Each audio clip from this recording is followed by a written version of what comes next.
I documented my journey of reading a book a day, every single day for 30 days straight. Once I was done reading, I decided to film a quick little video that showed my biggest takeaway from that book. So this YouTube video is going to show you the 30 books that I went through while I was on this journey. So let's get straight into book number 1.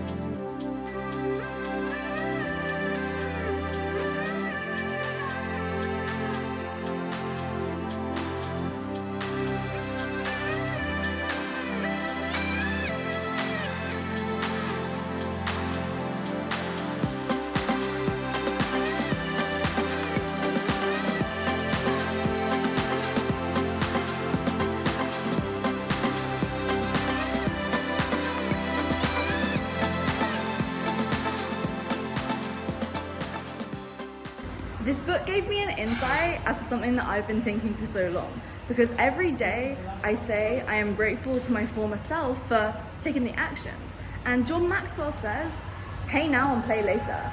And the thing that he helped me realize is that everything compounds. So if you put something off that's difficult, it's going to be even more difficult in the future. Whereas if you put the play off, then the compound interest that you get to play more. So that was a bonus lesson, but the one that really hit home for me was that in order to reach level 5 of leadership, it's all about developing your people after you've developed yourself. And it has to happen in that order. And while in business you may have mastered level 5 of leadership, your relationship with your mum and your relationship with your dad and your relationship with friends, they may all have different levels. And so I found that super interesting. It's a great book to just become an all-round better person. It's too hot outside today to go for a walk, so I'm doing some cardio in the gym, listening to The Intelligent Investor. Basically, stop speculating and do proper research on the business of the business rather than the speculative price which is appearing in the stock market. The actual price of the business and the price that's showing up in the stock market, totally different. That for me was huge. So I could do a whole video on that book. So for positioning, the first time I listened to it, I found it really, really boring. But right at the very end, I took away one thing and I was like, okay, I must not have been listening to that book properly. So I'm gonna go through it again. So I actually did it twice in one day. And to make a stand, your company and your brand needs to position itself in comparison to the competition. So rather than going head to head with the competition, position yourself slightly differently in some way, shape or form in order to allow you to stand out, with the ultimate goal of your company replacing the word, right? So for example, when you think about ketchup, in England, you think of Heinz. You don't even think about any other brand. It's just not a thing. Same thing with baked beans. We all have an upper limit, and it's down to us to identify when we're about to make a new big breakthrough so we can stop ourselves from self-sabotaging and to ensure that the resistance doesn't prevent us from leaping to that next level of life. Know your numbers and don't make assumptions when it comes to marketing. You need to test and you need to make decisions based upon logic and data rather than just wildly throwing things out there and scaling your spend before you know that it's proven and tested. So simple, yet so important. In this book, I learned the importance of having weekly, monthly, quarterly goals and then assessing them on a call each week. Before listening to this book, we were just doing daily huddles and then a weekly call, but now we all have rocks, which are essentially important goals that we're moving towards throughout the quarter, throughout the month, and throughout the week. And so it's already making a huge difference. So I'm not a religious person, but this book, oh my gosh, everyone needs to listen to it. It's super late on a Wednesday night and I needed to finish this book. Traction. I was reading it while I was out for a walk earlier. That was a big yawn. And it is so engaging for a non-fiction book. Like, it feels like you're listening to a fiction book because the story is just so bloody good. And while the content is stuff that we already teach our clients anyways, that I've accumulated through listening to so many leadership and management and team building books and hiring consultants and just operating our team of 27 people at Impact School, it is just such a good book. So if you don't normally like business books, but you like other books, this one is just the storytelling in it. I am so impressed and truly and utterly inspired for when it comes to me writing my first book. Oh, I'm feeling it this morning. I've been waking up about 45 minutes earlier than usual so that I can go for a walk before I start my session in the gym. And last night I stayed up so late to finish the book. But this morning it feels way too early and I really don't want to get out of bed. And I'm normally one of those people who does my morning hypnosis and then just jumps straight up. Yep, I know you might think, Lauren, what the hell, morning hypnosis? I'll leave a link to a podcast episode below whereby the guy whose tracks I listened to came on Impact School podcast, which is my podcast. But yeah, feeling it this morning, but also really excited to start listening to today's audiobook because I have a great one lined up. Now, these two books were very, very similar. I think this one was based upon this one. They were in a very similar style as well. And if I'm going to tell you which one to actually go for, I would honestly say the top one, just because it's more of a classic. This one is kind of this one's very similar to a free team building course that we actually built. There's going to be a link in the description box where you can sign up for that. Because the stuff that's in this book, we cover, and we cover much, much more, which I think will be really helpful for you if you're trying to grow your team. I just finished this book while in bed. It's been a long day. I am very tired now. Make sure you create a business that is built to sell, even if you're never planning on selling it. Just make sure that you have systems in place, right? And that you're using repeatable processes and that you're standardizing everything and have all the legal infrastructure in place. Because even if you don't want to sell it right now, you don't know what your life will be like in 5 years. Always remember that. 48 Laws of Power was a bit of a rogue choice. It's 24 hours long, so I'm gonna have to cram in another short little book to make sure that I can get through this, probably 2 short little books, but I don't really know about it so far. It's kind of talking about why you need to use and manipulate power if you kind of want to get anywhere. It feels like a bit of dark energy for me, so yeah, I think I may have to do an entire review on that, so hit that subscribe. Boom, managed to find a short little physical book. Power of Now. Oh, this is so critical when it comes to gratitude and just awareness of the current moment. This guy. I found another short book to allow me to get through the 48 Laws of Power. That's a lot of laws of bloody power, and I'm not sure if I even vibe with it. But anyway, The Richest Man in Babylon is going to totally change your mindset towards how you think of money and making money, and it's written in a really old-fashioned way. It's really interesting, and I recommend the audio because I feel reading it would be a little bit heavy, but the stories are top door. 12 pillars. The biggest takeaway for me was that relationships are like a garden, and if you don't cultivate it, weeds are going to grow and it will be no longer recognizable. And the book is just full of wisdom. I think I'm going to have to do an entire video on that book. But yeah, 2.5 times speed, get through it in under 30 minutes. Oh, that was good. That means that I'm more likely to be able to actually achieve this challenge. And if you have any recommendations for books, drop them below, please. I'm at a bit of a dilemma. I had to turn down the speed on this book because I'm gonna probably end up listening to it through about 8 or 9 times, taking notes, implementing everything, because the amount that I'm learning about building a team and the importance of every team member getting to the point whereby they don't have to be managed. They essentially get to the level where they can improvise while on the job. Oh my goodness me, this is gonna change the game. And I know that may sound obvious, but when you're actually living it and breathing it with a team working at your company, it just feels so unrealistic. But the Toyota way has taught me exactly how to do that, and I think that this is probably the best book that I have ever read or listened to. And I'm gonna be like, the amount that I'm learning from this.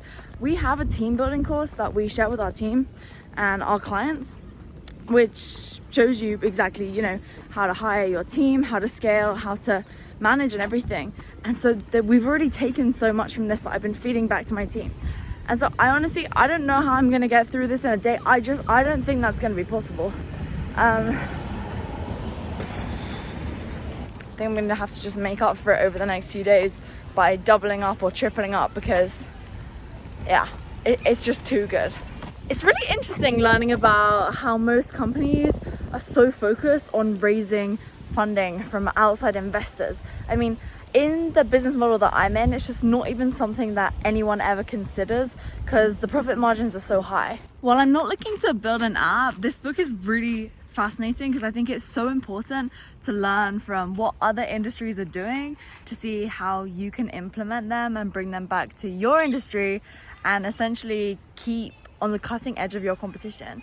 And so this is all about testing, user experience, taking on feedback, implementing that and improving. And that's something that we do massively at Impact School, but I think it's so refreshing to just be reminded of how important it is to take lessons from what other totally different segments of markets and softwares and services are doing to allow you to continue to grow. And so this book has been honestly really long. There's quite a few things in there that I don't understand, so I'm listening a little bit slower than usual. So this book has taken me 2 days, and so what I'm going to be doing is listening to a shorter book now just for the rest of the day. That will take me like an hour so that I can keep up with my commitment. Okay, this book ended up taking me like 15 minutes in the end. It was pretty simplistic and it was free on Audible, but it's just about managing yourself. It's a quick listen. I mean, check it out. Why not? Update on 48 Laws of Power. So I'm really struggling to finish it. He mentioned a book called The Art of War, and I've heard good things about that. And I went on Audible and saw that it's only an hour long. So I'm listening to that now. And this book is all about how it's necessary to get rid of an enemy once and for all. And it sounds very brutal, but I got through The Art of War in literally 20 minutes. But it's a bit too military for me. But I do see where they're coming from. So I'm gonna try to finish 48 Laws over the rest of today. But on track to reaching the goal and getting fitter while doing it. And by the way, this isn't sponsored by Audible or anything, but I do have a link to get a free book if you're interested. Changed my life, so the link is in the description below. Preparation. This book is so good to listen to in the gym. I'm just on my way there now. And it's about the intertwining of sports science and stoicism, and essentially how you can combine the body's ability with the mind's ability to reach new levels. And so I really enjoy listening to this type of thing when I'm trying to push my body, because I think so often we forget how much more important it is to be pushing our mind than our body. And that's why so many people fail. I see this in business a lot. So this is definitely for anyone who's looking to reach that next level, who finds that maybe they keep hitting a certain level and retreating, or allows themselves to get knocked down when something goes wrong. Really good book. Get vulnerable. Wow, they really compacted it into a tiny little book as well. The one I listened to was much longer than that, but this would have been great if I'd have seen this on the same day that I listened. The COO of, oh, it's like us. That is so cute. The COO of Facebook wrote this book, and I'm telling you, what was your biggest takeaway from it? Best book ever. Don't be afraid to sit at the table. If you want to move forward, you have to sit at the table with the big players. Whether it's in your business, right, or a business, you have to get yourself there. Or if it's in the family, don't be afraid to go against cultural and societal norms and just get yourself there, get yourself heard, and don't let fear stop you. I don't normally go for things like this. I do normally like to do audio, as you I'm sure know by now, but this is really, really cute. Just lots of little quotes. The best time to invest is during a crisis, according to Bernd, BMW chairman. A crisis is a better time to buy. Yeah, I mean, that's pretty relevant for right now. Wow.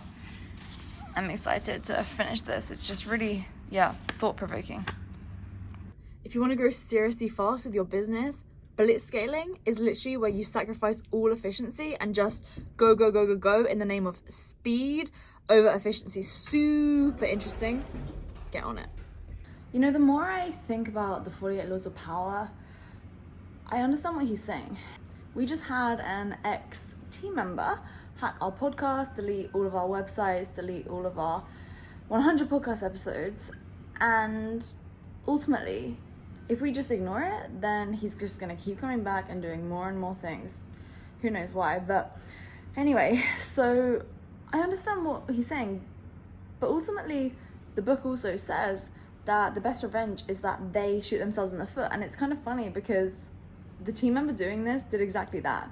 Ever since that happened, we have had so many more people searching for our stuff. We have a whole strategy of how to relaunch the podcast and have the best content possibly going up on Impact School's podcast. And so that in itself, for me, is just the best form of revenge. I don't really like the term of revenge, but yeah, I mean, it's kind of interesting and it gets you thinking, but again, still a bit unsure about the phrasing of some of these things. It's a little dark. Just found this book in the bookstore, and funnily enough, I listened to this yesterday. Now, this book is going to totally change your mindset towards money as well. I didn't realize it was quite so small to sort of hold in your hand. I mean, it's tiny, but I got through it pretty fast, and yeah, money mindset, absolute key. Straight after 48 Laws, I did this book, and it literally said that force is where you're able to pull things to make them happen, whereas power is sort of when you make it happen and you push it, and it's more of that negative energy. And I must say I massively align with this book more, and it provides you with a new way of thinking about things that is deeper than your conscious level of awareness. And it sounds kind of crazy, but it's a really good way of just looking at life, business, relationships, everything. Very thought-provoking. Whew, last day of August, and it got really cold really fast here in the UK.